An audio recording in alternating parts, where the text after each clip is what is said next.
Welcome back to the channel. Today I'm going to show you how my GMC Yukon catastrophically failed, and then we're going to fix it.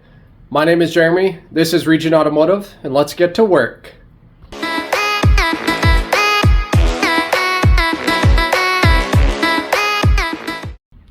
So I'll give you a bit of a backstory before we get into it. I noticed a couple days before the failure there's like a bit of a grinding going on, like nothing crazy. I thought it was, I've had issues where the rear brakes have like seized up or worn unevenly or whatever, so like the rear brakes is grinding. Well, actually they weren't seized up, the pad is metal on metal, so I thought it was a brake noise, like kind of like superficial brake noise. So I was gonna look into it the next couple days, and then I get a call from my wife because she needs to use the vehicle, and apparently he's making like just like a violent screeching noise or whatever. I'm like, what is she talking about? I'm like, it's a brake noise, it's not that big of a deal.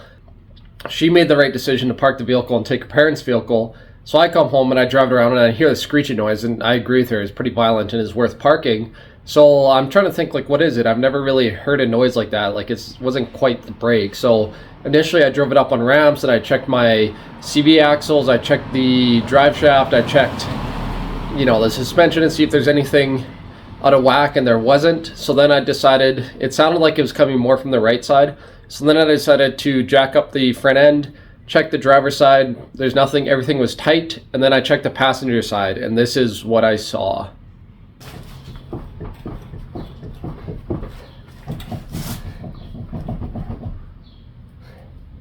Look how much play is in that wheel bearing, guys. That is crazy. I've never seen a wheel bearing fail that bad. Comment down below if you have, and let me know your story.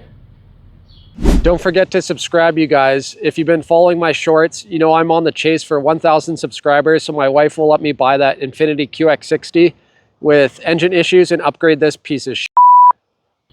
So now that we have found the problem, let's get the tire off and replace the wheel bearing.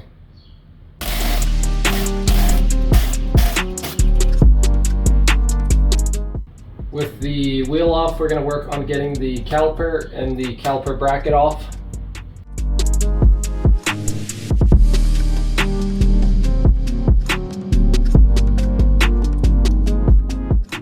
Take the brake rotor off, and then we'll work on getting our axle nut off. You can just see how smoked that bearing is. Now we're going to work on getting the 3 bolts holding the hub on from behind.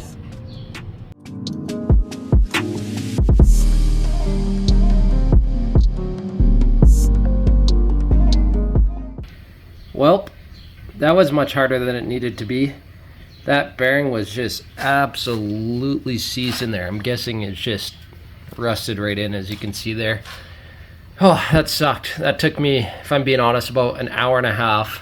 I had to bash it with the hammer, had to get the air hammer behind there, loosen it up, heat, whatchamacallit, what is it, penetrating oil, heat penetrating oil, and just bashing on it for the last hour and a half. That sucked. This is a job I would not recommend for the faint of heart, but finally we have it off, so let's clean everything up and get it back together.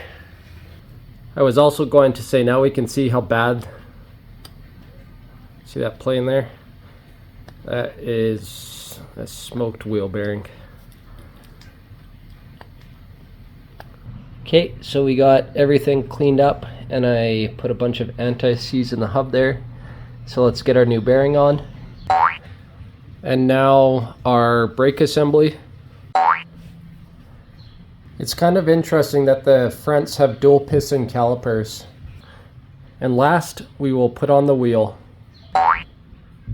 Okay, with the wheel back on and all torqued up, let's check to see if there's any play in our new bearing.